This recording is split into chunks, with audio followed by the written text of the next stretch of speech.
नमस्कार। मैं राकेश वर्मा आप सभी का स्वागत करता हूं आपके अपने परिवार एसएन गुरुकुल पर। बिहार में सरकारी विद्यालय में पढ़ाने वाले 5,59,000 शिक्षक शिक्षिकाओं को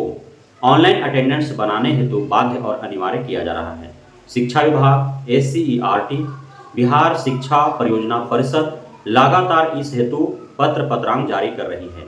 जो भी कमियां हैं, खामियां हैं, उसे दूर और दुरुस्त किया जा रहा है एवं वैसे शिक्षक शिक्षिकाएं जो लगातार ऑनलाइन अटेंडेंस बनाने में अपना बहुमूल्य योगदान नहीं दे पा रहे हैं, जो उदासीनता दिखा रहे हैं, उनको कारण बताओ नोटिस जारी करके उनसे स्पष्टीकरण मांगा जा रहा है एवं उन पे कार्रवाइयां करने हेतु भी निर्देश पारित किए जा रहे हैं कि यदि आप ऑनलाइन अटेंडेंस नहीं बना पाते हैं तो फिर आप पे कार्रवाई होगी, आपको उतने दिन का वेतन नहीं दिए जाएंगे। वेतन निर्धारण भी ऑनलाइन अटेंडेंस के आधार पर ही हो रहे हैं। साथ ही जिन भी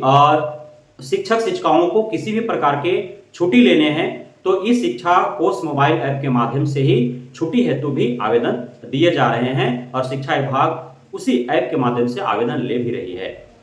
ई शिक्षा कोष मोबाइल ऐप को और सुदृढ़ बनाने के लिए हर संभव प्रयास शिक्षा विभाग के द्वारा भी किए जा रहे हैं, एससीईआरटी एवं बिहार शिक्षा परियोजना परिषद के द्वारा भी किए जा रहे हैं। वर्तमान में कई सारे खामियां होने के बावजूद लगातार सख्ती बरतते हुए शिक्षा विभाग, बिहार शिक्षा परियोजना परिषद और एससीईआरटी शिक्षक शिक्षिकाओं को निरंतर कोई न कोई नया दिशा निर्देश जारी करते रहा है। इस शिक्षा कोष पोर्टल की यदि बात करें तो इस पर सिर्फ सरकारी विद्यालय ही नहीं बल्कि निजी विद्यालयों के भी आंकड़े अंकित करवाए जा रहे हैं। साथ ही सिर्फ शिक्षक शिक्षिकाओं के लिए ही नहीं बल्कि छात्र छात्राओं के भी सारे डाटा उनका ई शिक्षा कोष पोर्टल पर भी अपडेट कराए जा रहे हैं। ऐसे शिक्षक शिक्षिकाएं जिनका ई शिक्षा कोष पोर्टल पर उनसे संबंधित किसी भी प्रकार का डाटा यदि गलत हो गया हो या फिर नहीं फिलअप हो पाया हो तो उसमें सुधार हेतु भी लगातार पोर्टल खोले जा रहे हैं, उनको अवसर प्रदान किए जा रहे हैं। अभी एससीईआरटी के द्वारा एक पत्रांक जारी करके वैसे शिक्षक शिक्षिकाएं जिनका कुछ त्रुटि रह गया है उसमें सुधार हेतु पोर्टल खोले गए हैं। ई शिक्षा कोष पोर्टल या ई शिक्षा कोष मोबाइल ऐप के माध्यम से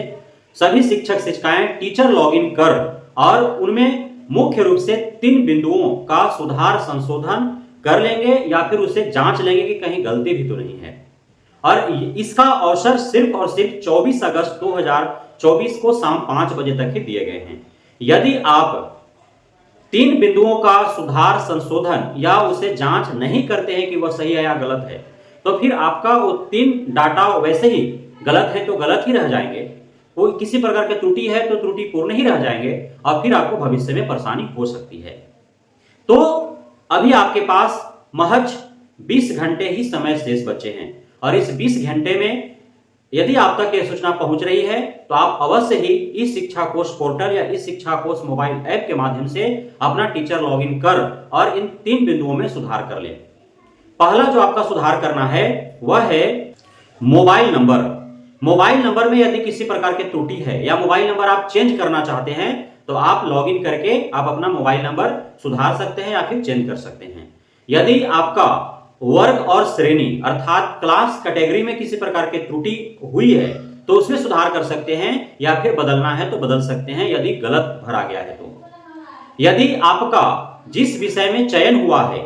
और वो डाटा आपका ई शिक्षा कोष मोबाइल ऐप या पोर्टल पर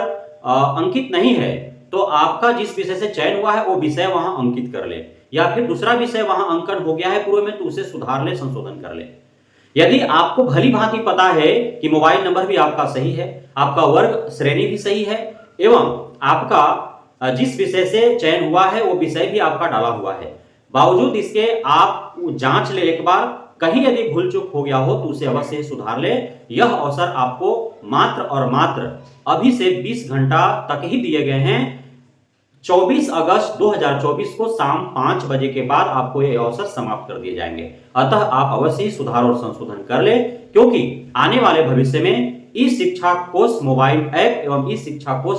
पोर्टल को और मजबूती के साथ पेश किए जाएंगे और पढ़ने वाले विद्यालयों में छात्र छात्राएं हैं एवं स्कूल से संबंधित जितने भी डाटा हैं वो सारे का अपडेटेशन और अंकन इसी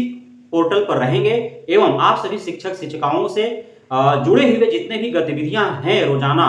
वो सारे गतिविधि इसी के अनुरूप किए जाएंगे और इसी के आधार पर किए जाएंगे, इसी के माध्यम से किए जाएंगे। इसलिए आप सभी इस शिक्षा कोश पोर्टल और इस शिक्षा कोश मोबाइल ऐप से अपडेट रहें। जो भी कमियां हैं, खामियां हैं, उसे दूर करने हेतु लगातार प्रयास किए जा रहे हैं। आपके तरफ से किसी प्रकार की त्रुटियां रह गई हैं तो उसके सुधार हेतु भी अवसर प्रदान किए जाए हैं, तो आप उसका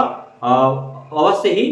फायदा उठाएं और आप उसे सुधार कर लें जो भी त्रुटियां हुई हैं। बहुत बहुत धन्यवाद आप सभी शिक्षक साथियों का हमारे साथ जुड़े रहने के लिए, बढ़ने के लिए, मित्रता प्यार देने के लिए, भरोसा बनाए रखने के लिए।